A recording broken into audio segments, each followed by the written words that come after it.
Hi guys, welcome to the very first episode of Girl Chat with Nessa, a safe space where you can anonymously send in your message for advice, problems, anything going on in your life, even questions, whatever.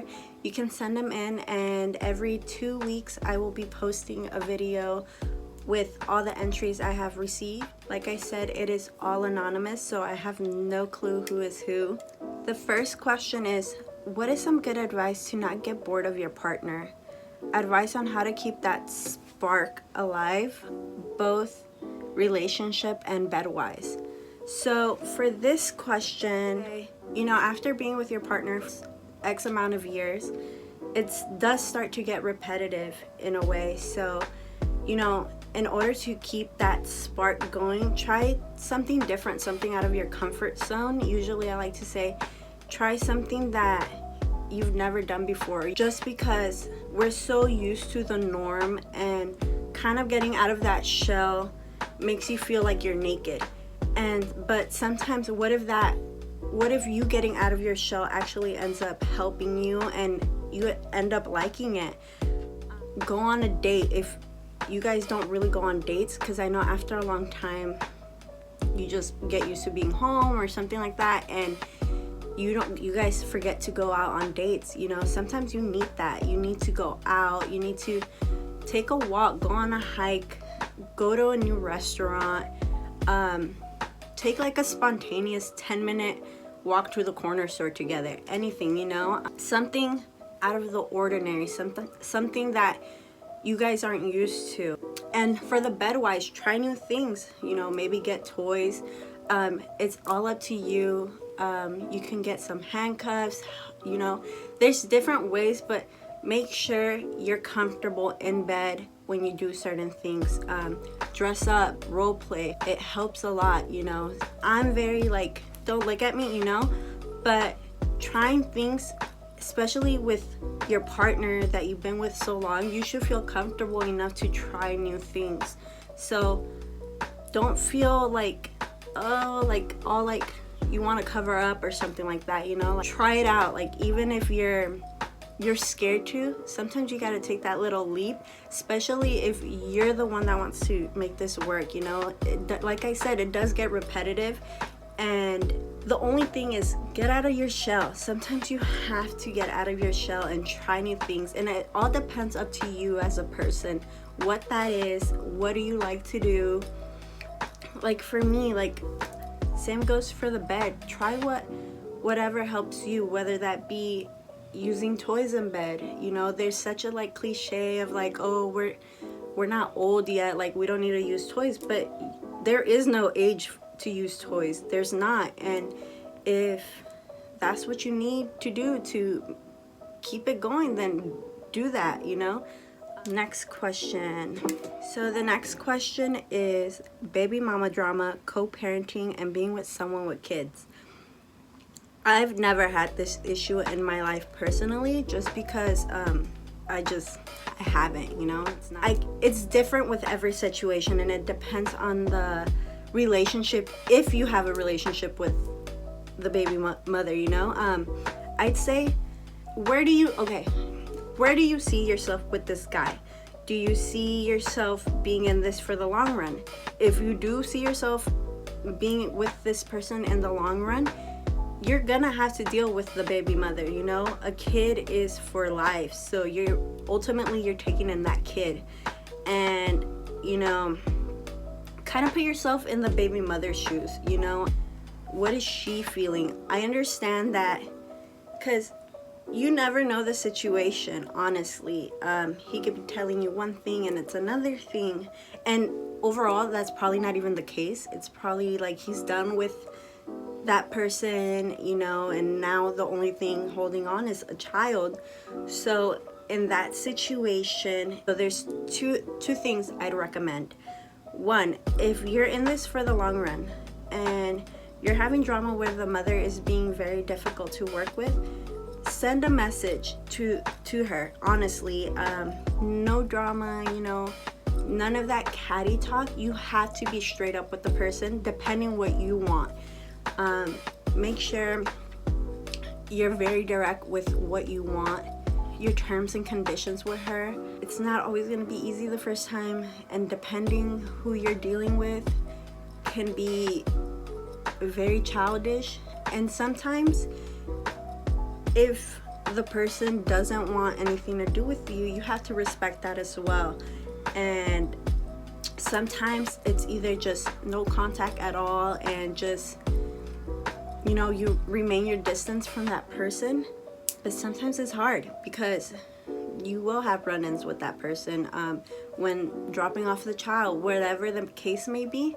You just have to keep it cordial, and you have to keep that communication open. They might not be so open arms in the beginning, but overall time they will be thankful that you have come forward and are being the bigger person ultimately. And it's a long journey and it won't be easy, but who knows, you might even start a friendship out of this, you know. And then being with someone's kids, treat them like your own. You don't ever want to make that child feel like any lesser than, you know. Is that what you want? Do you really like this person enough to take in their kids too? I mean, they're children. Do you want to be the evil stepmom, or do you want to be someone they get along with, someone they can trust, another person in their life that they can come to? It's all up to you whether that's something you want to deal with. Do you want to deal with having stepkids? Do you want to deal with the baby mama drama? And going back to that same question of how to deal with a baby mama, are you ready and are you willingly gonna go ahead and reach out and say, hey, I'm in this person's life now, like I wanna have a cordial relationship with you. I don't plan on giving any harm to your kids. You gotta understand, in a mother's perspective, this is their kids. This is another person coming into their lives. Are you here for the long run? Are you here for just fun? Like, when it comes to someone with kids, you can't be half in, half out. You have to really want to be there or not be there at all. Is it a fling? Don't involve the kids. And that's all I can really say. And if you have kids of your own and you want to co-parent, when it comes to co-parenting, you gotta have that open communication. I personally don't have kids yet. I'd want open communication. I'd want to, you know, have that openness where it's not always bickering and fighting. It's us communicating, us keeping it just about the kids. You know, it's no longer you and I. Now it's just about the children. And if we're gonna have other people in our lives at this point, and we know we're done with each other, let's leave that childish snottiness behind. We don't need it. We're both moving on, and hello, now it's just all about the kids. So keep that open communication alive. And whether one person or the other wants to keep being childish, at that point you just have to honestly keep your distance, and whenever something comes up when it has to do with the kids, just reach out for that and nothing more. Next question: cheating, relationships after someone cheats, and entanglements. All right, so cheating, it's a no. The moment they cheat, it's up to you whether you want to deal with that or not. Do you want to stay with someone that you know did these things to you, you know, was in a relationship with you, had something else on the side? Comes up to your self-worth and how much you take yourself seriously. And honestly, cheating's a no for me. For me, it's a no, and I wouldn't put up with it. Stomp the brakes on it. Nope. Just because if they do it once, they're gonna do it again. You forgive them once, they're gonna take advantage of that and most likely do it again. That probably won't be the case. Maybe they will change, maybe they won't. But is cheating something you want to deal with? Is cheating something you want to put up with? Honestly, it's just, cheating's a no. You are with this person, you're in a committed relationship. It's a two-person relationship. There's no third person involved, and it shouldn't be. And I won't deal with it. So do you want to deal with a cheating person? Do you want to deal with a heartbreak? Do you want to deal with it replaying in your head. At that point, cheating breaks trust, and once trust is broken, it's like a broken mirror. How long is it going to take for that person to fix it? And is that person going to stick for the long run to fix the situation that they've caused? So it's up to you whether you want to deal with a cheating person and move on, because I know a lot of people do. Or do you want to move on and know your self-worth, know what you deserve, and put standards. Do you have standards? Do you want to lower them for someone that most likely doesn't deserve it and doesn't deserve you? Because if a person loves you and a person cares about you, they're not thinking of someone else. They're not thinking of sticking it anywhere else. All they think about is you. In my books, in my eyes, I wouldn't deal with someone that's cheating. I wouldn't deal with the heartbreak. I wouldn't deal with giving them that advantage of me, you know? So this next one says, addressing our healing journey, acknowledging that it is painful and pushing through discomfort. So to address your healing journey, it is different for everyone. It's not the same. We're all going through different journeys. My journey will be very different from yours. And ultimately, you have to ask yourself these questions, where you're going to have to ask yourself really hard questions, really uncomfortable questions to get in the process of going through a healing journey.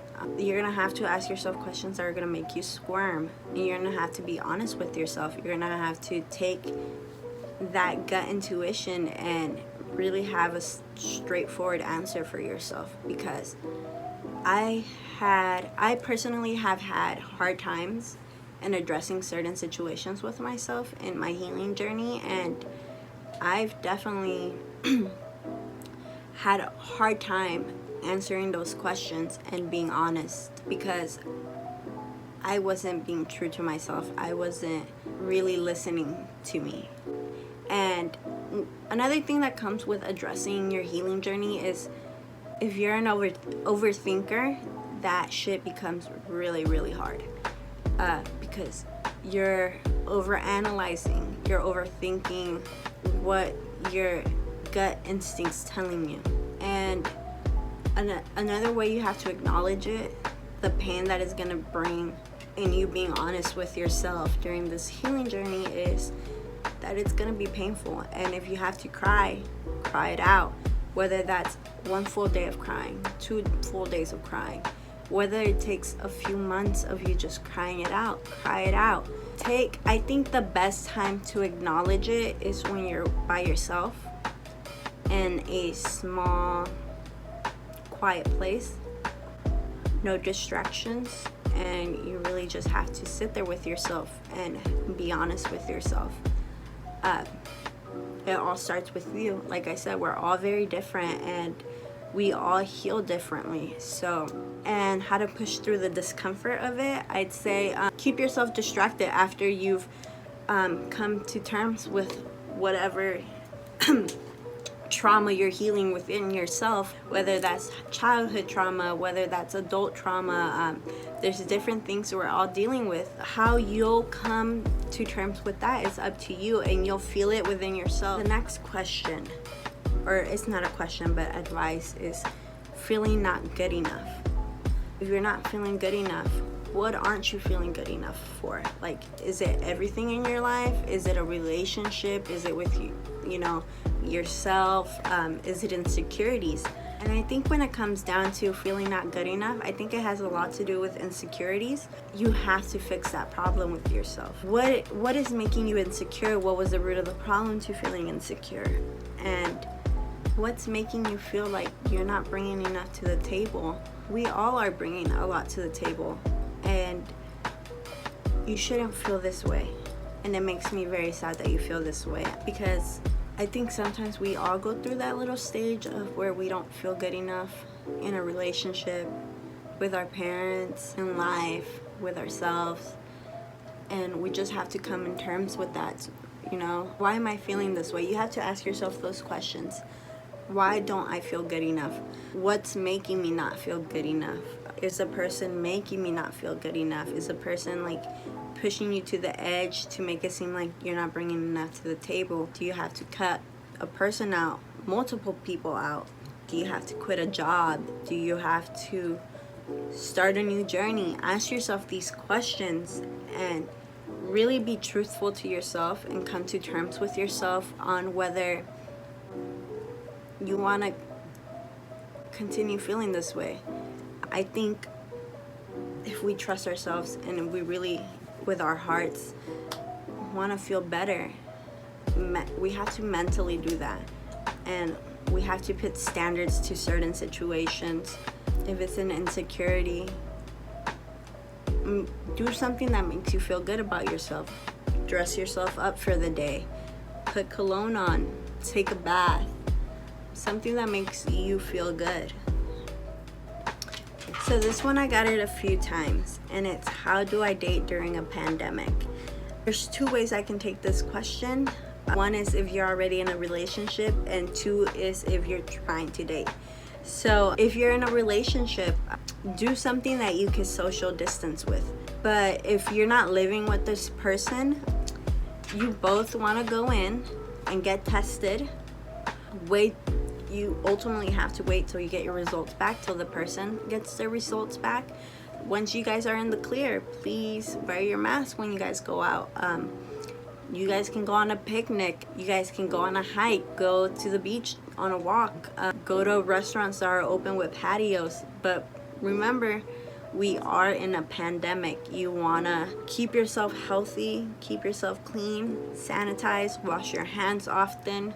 And going to the second one, if you're not with someone but you want to get out there and date, and to date you have to obviously go out. Before the pandemic, you'd go to the club, go to the bars, meet people on the street, and now you can't do that. So I definitely recommend getting on a few apps. There's a few out there. I don't really know them, but I'm pretty sure with a Google search you'll find it. And make sure you find a good app that's up to your standards and up to what you want. Once you get to that point where you're messaging each other, getting to know each other, and you guys want to take it to the next step and meeting each other, take protocols. Make sure you always have your handy dandy sanitizer. Make sure you are washing your hands. Make sure that other person is following protocols. Make sure you have your mask on. There's limited things you can do to date right now. So what do you want to do? Are you guys going to go to each other's house? How far are you willing to take it? And like I said, once you guys get to that point of wanting to meet each other outside of our phones, take the test. Make them take the test. Don't put your life at risk just to date. Dating can always wait, and if you feel like you can't wait, take your protocols. Stay healthy and safe, guys. Alright, next question is, so there's this girl who's trying to be my friend, but her vibe is off, and I've been noticing she's basically just tries to get info from me and has been biting me like crazy. For a lot of you that aren't from the Bay, biting basically means copying. I don't want to be mean and not reply or block her. What should I do? Okay, do you want this person in your life? Do you want to keep dealing with this? If I were you, I'd honestly cut it off. You don't need to give them an explanation. And if you do, just say, hey, I'm not feeling this friendship anymore. Keep it short and simple, honestly, and just let it go. If you want to keep this friendship, then be the bigger person and bring it up and talk about it. First of all, bring it up like, hey, why do you want to know so much information about my life? I understand you're my friend, but it comes up way too often, and sometimes that's not what friendship's about. And you kind of have to stop yourself too on what kind of information you're giving out. Your personal life and your personal matters isn't always the next person's problems or things that they need to know. There's certain things that you have to learn how to keep to yourself. And if they're being very pushy about it, let them know, like, hey, I don't feel like talking about this, or I don't want to discuss this anymore. Can we please move on? And if she gets mean or mad, that tells you why she's in your life. She just wants to know everything about you for the wrong reasons. So you put a cut to that. If she's been biting you like crazy and copying you, be like, hey, I noticed that you kind of like looking like me a little bit, or kind of jocking my style. Like, that's kind of hard too though, because what if it's just a coincidence, you know? But I mean, yeah, we all have different styles, so how much of a coincidence can it be? But if you don't want to not reply and you don't want to block her, you have to be honest with her. You have to let her know what's bothering you. You have to let her know, hey, this is getting a little weird. And why does it seem like our styles are very similar? And also go back to before that was your friend, or like in the beginning of the friendship. Was she already was the style already kind of the same, or was it very different and that's how you notice that she's copying you? You try to be like me, like what's going on, but in the nicest way possible. Some people will take honesty good and some will take it really bad, so just prepare yourself for that. You might lose a friendship or you might make your friendship stronger. Just, it's up to you how honest you want to be and how honest you want this friendship to be. As uncomfortable as it's going to be, you have to do it. And is it something you want to do? Okay, the next one's kind of long. So it says, me and my boyfriend have been together for almost 3 years. He was best friends with the guy who broke my heart. Didn't date his best friend. It's been really rocky 3 years with him since he cheated on me, texting a girl without me knowing. Since then, I have started to lose feelings for him, but it seems like he's more in love, and I've told him I don't feel the same, but he won't let me go and I'm stuck. I don't know what to do. He's a good guy. He's changed, but I just don't feel it anymore. You've answered your question, honestly. If it's something you're not feeling anymore and it's something you don't want to be with anymore, then why are you sticking around? You're not just hurting yourself, but you're hurting the guy. Going back to my other question, cheating, is it something you want to deal with? Is it something that's fixable in your life where you know you'll be able to trust this person again, or is it over? Because ultimately, I think relationships are over once cheating's involved, because it won't ever be the same. It's not. Like I said, it's a broken mirror and it takes a long time to repair, and once it's repaired, it's not the same either way. So 3 years is a long time. It is. And when you're with someone for so long, you become accustomed to being with them. You become used to being with this person. So it's not so easy to break up and let go. I get it, but do you want to torture yourself? Do you want to put yourself through that? Do you want to put this guy through that too? I mean, you guys aren't... He's obviously feeling you more now, and he's changed, as you said, but if you're not feeling it, go with your intuition. Go with your heart. What is your heart telling you? If this is something you no longer want, why are you sticking around? Ask yourself these questions. What is this relationship bringing into your life? Is it bringing anything to your life? Will you be able to fully forgive this person for cheating on you? Are you willing to be okay in being with this person after the fact that he cheated on you? And I mean, you can ask anybody that's been cheated on. The trust isn't there anymore after the first time, and once it happens once, it usually always happens again. Are you willing to gamble your relationship like that? Right? Take everything I say with a grain of salt, just because you're ultimately gonna do what you want to do, and you're gonna follow your heart, you're gonna follow your mind, and if you know this is not what you want anymore, let it go. Honestly, let it go.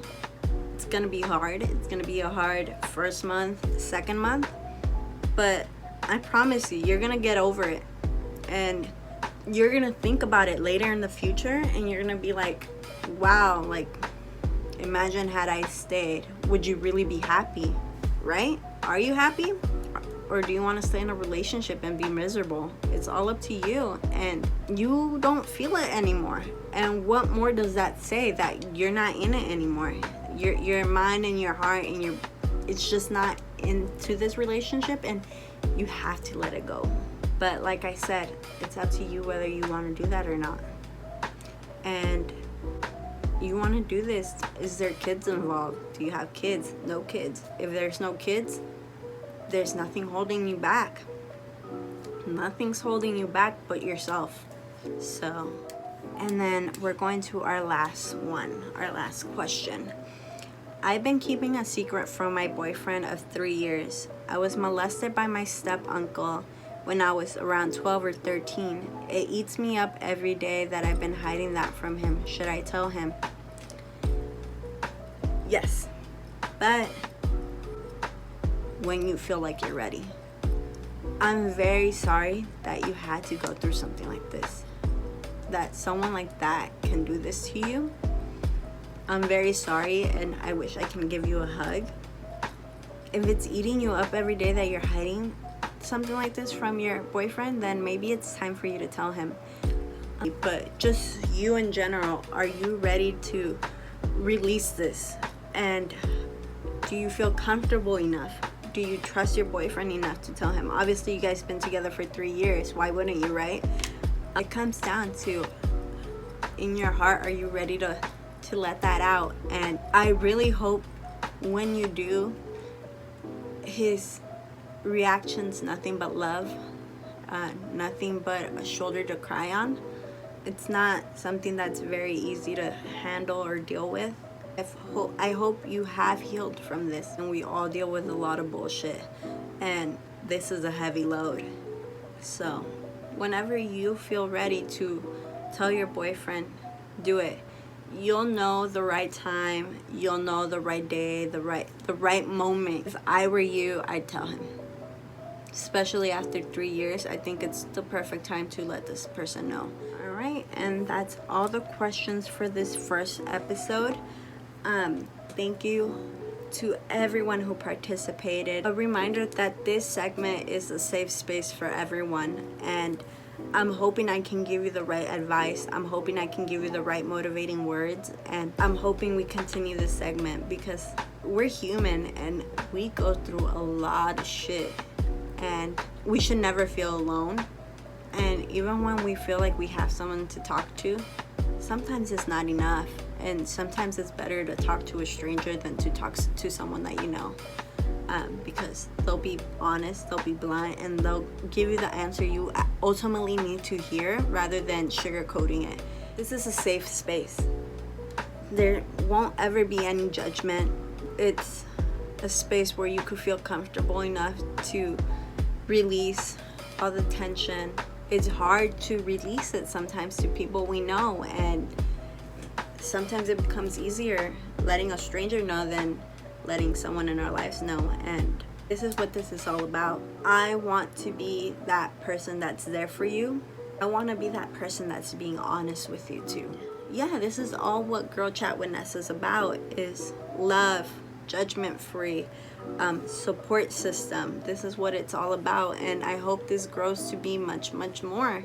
I hope you guys enjoyed the first episode, and I hope you guys continue to send in all your messages and continue to support this. Please comment, like, and subscribe below. Continue to put in all your messages through the link down below as well. Don't forget to turn on the notification bell.